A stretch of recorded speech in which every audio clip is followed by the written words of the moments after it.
What is self-discipline anyway? There are many definitions of self-discipline, but I prefer one supplied by the American philosopher and writer Albert Hubbard. He said self-discipline is the ability to do what you have to do when you have to do it, whether you feel like it or not. Self-discipline is a crucial life skill that enables you to succeed in anything you choose to do. Again, this does not necessarily have to do with money. This can involve your relationships. This can also involve your health. As you probably already know, if you're like most Americans, losing weight is no joke. It requires a tremendous amount of self-discipline because, hey, let's face it, when given a choice, we'd rather eat pizza. We'd rather chomp down on a burger or enjoy some fried chicken. But it takes a lot of discipline to eat salad day after day. Self-discipline enables you to focus. When you are self-disciplined, you learn how to keep your focus trained on your priorities. You decide on your goals and you prioritize what the most important thing is on a day-to-day basis.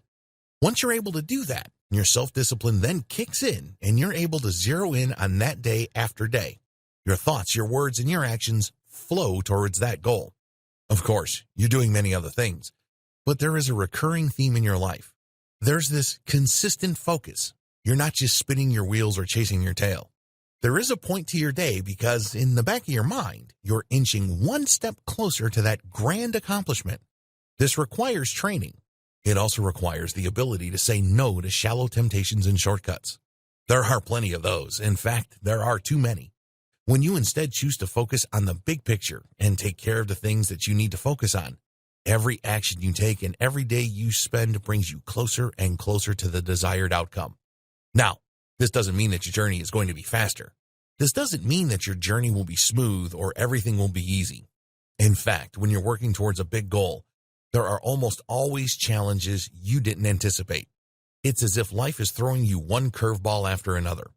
But interestingly enough, when you are disciplined, you find it in you to solve those problems and overcome those setbacks as they appear. They don't knock you out. They don't make you quit. They don't rob you of your resolve. They don't do any of that. Instead, you find it in you to put one foot in front of the other as you move towards that ultimate victory. That is self-discipline. It's not sexy, and it's not overly dramatic. This is not the movies. It's not like you have this conspiracy of people working against you and there are all sorts of thrills, chills, and spills along the way. No. In most cases, a personal journey of self-discipline involves doing the same thing over and over again every day. It's drudgery. There's nothing sexy about it at all.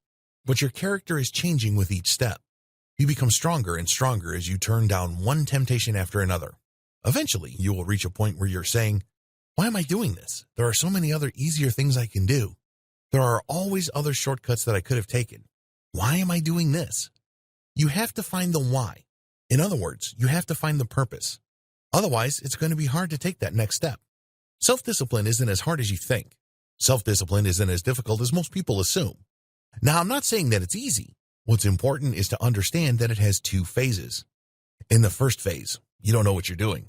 The task that you're trying to be disciplined at is new to you. It's very challenging at this phase. You're trying to figure things out. But once you get used to it, there is a tipping point where it becomes easier and easier. You do achieve a point of momentum. The key is to get there. Once you have fully adjusted, self-discipline actually becomes easy. Why? It has become a habit. It's almost automatic. By that point, it didn't really matter what my feelings were. It didn't really matter how inconvenient it was. It had become a part of me. This is the power of self-discipline. Self-discipline is easier than you think once you pass that point of momentum. Self-discipline is a choice. There's a common misconception that some people are just born with self-discipline and most others are not. That's wrong. Self-discipline is a choice. Do you think a lot of the self-disciplined people out there who achieve victory after victory were born that way? Absolutely not. Often it took them crushing defeat to wake up from their old mindsets and choose a more disciplined approach to their life. The good news is if they can do it, you can do it too. Self-discipline awakens your emotional nature. A lot of people are under the impression that there's really no space for emotion, insight, and intuition in self-discipline.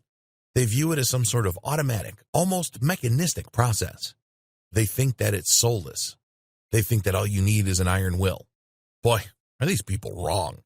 If you think about it, self-discipline is really the intuition of understanding, interpreting, and managing your own emotions. There's a reason why you would rather take things easy. This is your emotional side. It's always tugging at you. It's trying to hold you back and drag you down. There's a lot of space for emotion here because you're managing your emotional states. And the first part to this is simply becoming aware. How do I emotionally frame the tasks in front of me? Do I over-dramatize things to exaggerate their difficulty? Do I make things all that much harder on myself because I view things in such an emotional way? This is not brute force or unthinking processes. You have to get in touch with your emotions and untangle some of the negative feedback loops that you have created for yourself. Self-discipline is one of the most pleasurable things you can ever do. I know this is probably going to make you rub your eyes in disbelief, but the truth is there's a lot of pleasure in self-discipline. We often associate it with some sort of punishment. After all, we're restricting our lifestyle. We're doing one thing instead of the most pleasurable things that just pop up. We feel that we don't have any freedom. But the truth is, self-discipline enables you to enjoy the best things in life in their proper timing and context. With self-discipline, you would know how to provide for yourself and achieve the kind of life you want for yourself and your loved ones. This creates a platform for enjoying the rest of your life. Let's put it this way. Somebody who is disciplined in their career, who reach the highest ranks of their chosen corporate ladder, probably end up with a larger nest egg than everybody else. This enables them to travel the world, take art classes, publish a book or two, and otherwise live life to the fullest. How come? They paid their dues. So instead of looking at self-discipline as a punishment in and of itself, look at it for what it is, a gateway to greater pleasures.